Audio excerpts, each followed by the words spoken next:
Today we are going to talk about Donald Trump's tax returns. We have some very real and not fake at all headlines from the Babylon Bee. And yet another athlete changes their sex, but maybe this time we will be proven that women are just as athletic as men. We will see. Trump's tax returns are released, but do the Democrats have him now? Donald Trump's tax returns was released to the public by the House Ways and Means Committee last week, after the Supreme Court decided that Trump could not block the release.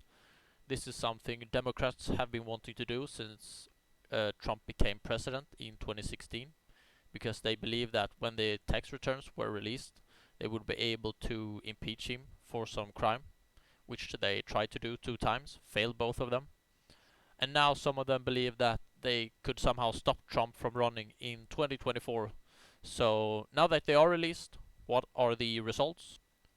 We can read here from Yahoo News. They have this headline: What did releasing Trump's tax returns accomplish? They also write this: with no obvious smoking guns indicating clear illegal activity, and the general picture of Trump's finances already relatively well known, debate has sprung up about the value of what value, if any, there was in releasing his returns to the public.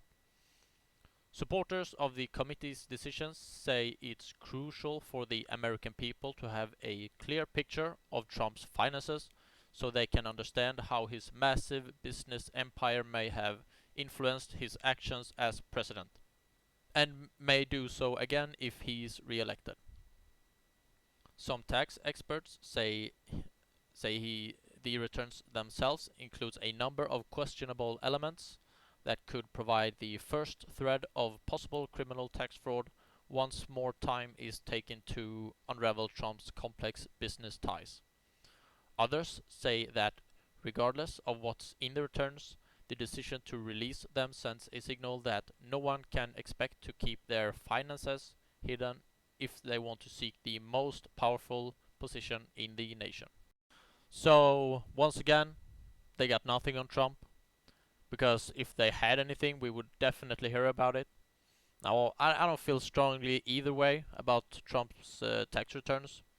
I would have wanted to see them too if there were any strong indications that Trump participated in any criminal activities, and there were none. At least no real ones. There were, of course, a bunch of made up ones, but we don't need to talk about that right now.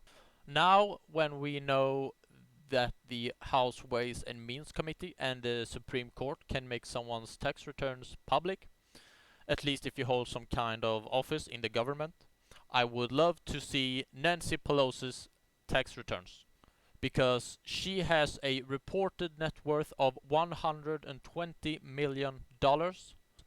And when she was Speaker of the House, which she was for 8 years, she had a salary around $220,000 a year. At least it was for the last 4 years. The first 4 years, she had a lower salary than that. We can see that there are a lot of oddities going on in Congress, where they can make themselves extremely wealthy with a little bit of power and an above average salary. But unfortunately, I don't believe that we will see her tax returns anytime soon. And now onto the very real and not fake at all news site, the Babylon Bee. First off, we have this headline: Nation in shock as politicians show up to work 4 days in a row. Well, as we can see, the politicians are working very hard to get us a Speaker of the House. We also have this headline: After 15 grueling House Speaker votes, America's long national nightmare can finally begin. So Kevin McCarthy finally got the position as Speaker of the House, so congratulations to him and his $220,000 salary. Seemingly all of those tough hours over 4 days paid off, so now the politicians can go back to whatever they are doing. And that's all for from the Babylon Bee, the very real and not fake at all news site. Last but not least, we have this article from the Daily Wire. Trans Yale swimmer star goes from shark to scrub after joining men's team. Isaac Henning, a senior on the Yale men's swim team, placed 79th out of 83 at a men's meet in November after earning All-American plaudits as a junior on the school's women's team. But in an op-ed column Henning wrote for the New York Times this week, the 22-year-old athlete, whose breasts were removed, says living as a man makes it all worthwhile. Henning, who hails from Menlo Park, California, was a high school phenom and even tried out for the 2016 Olympics long before having a double mastectomy and identifying as a man. As a sophomore at Yale, Henning was the top swimmer on the women's team. If we go through all the facts here, Henning was the top swimmer on the women's team as a sophomore at Yale, even tried out for the Women's Olympics in 2016, then decided that she wanted to be a man and compete with the men, where she went on to be placed 79th out of 83 at the men's meet, where the only man she beat in that swimming meet was a one-armed swimmer and three others who used some other specialized strokes. We see this happen again and again, but the powers that be, the mainstream media and the establishment, tells you to don't believe your lying eyes.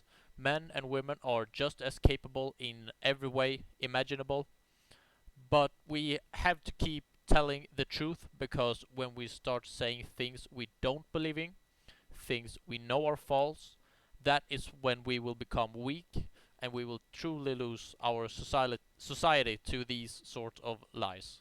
Now, I wish nothing but the best for Henning. I hope she gets the help she needs and lives a long and happy life. Now, that's all for today. Thank you for watching, and I will see you soon.